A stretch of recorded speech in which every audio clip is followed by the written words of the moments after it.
மக்களை முட்டிலே முட்டு மானங்கட்ட முட்டு கேள்விப்பட்டிருக்கீங்களா? இப்போ சொல்கிற நல்லா கேட்டுங்க. 2 எம்எல்ஏவையும் பதவியை விலக சொல்லி முதலமைச்சர் அவர்களே சொன்னார். அது மட்டும் இல்லாமல் பிரச்சாரத்தில் நானே பிரச்சாரம் பண்ணி அங்கே ஜெயிக்க வைக்கிறேன் அப்படின்னு சொன்னாருன்னு சொல்கிறாரு. அதன் பிறகு என்ன சொல்கிறார் பாருங்க, சிடிஆர் நிர்மல்குமார் அவர்கள் சொல்கிறத கேட்டுங்க. முதல்வர் அவர்கள் அப்படி சொல்லவே இல்லை. அப்படிப்பட்ட வார்த்தையை 100% முதலமைச்சர் சொல்லவே இல்லை. என்ன நடந்தது என்று கேட்டால் வைகோ அவர்களே முழுமையாக விளக்கம் கொடுப்பாராம். என்ன விளக்கத்தை கொடுப்பாரு? அவர் சொன்னது தான் தெளிவான விளக்கத்திலே சன் நியூஸில் பிளாஸ்டே ஆயிடுச்சு. அதான் அப்புறம் பாருங்க, 2 எம்எல்ஏவுக்கு ராஜினாமா செய்ய மாட்டேன்னு சொன்னாங்க. அதுக்கப்புறம் திருச்சி கிழக்கில் நான் சீட்டு தரேன்னு சொல்லியிருக்காங்களாம். என்ன ஒரு முட்டுப்பா சாமி, வார லெவலே அவங்க முட்டு. சொன்ன வார்த்தையே திரும்பி சொல்லவே இல்லைன்னு சொல்கிறாரு பாருங்க. இப்படிப்பட்ட ஆளுங்க நீங்கள் திருச்சி கிழக்கில் வாக்களிச்சிங்கன்னா அந்த தொகுதியே வித்துட்டு போயிடுவார். அதனால் மக்கள் சிந்திச்சு வாக்களிங்க.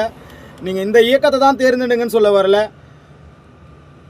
அந்த தொகுதி சட்டமன்ற உறுப்பினர் எத்தனை கோடி ரூபாய் கொடுத்தாலும் விலைக்கு போவாத மக்களுக்காக நிற்கிறாரு பார்த்தீங்களா? மக்களுக்காக பல திட்டங்கள் கொண்டு வராரு. அவருக்காக வாக்களிங்க. அதை விட்டுட்டு சும்மா விலைக்கு போகிறவர்கிட்ட சும்மா நினச்ச போல ராஜினாமா பண்ணுறவங்களுக்கெல்லாம் வாக்களிக்காதீங்க. தயவு செஞ்சு மக்களை முட்டாளாக்க நினைக்கிறாங்க.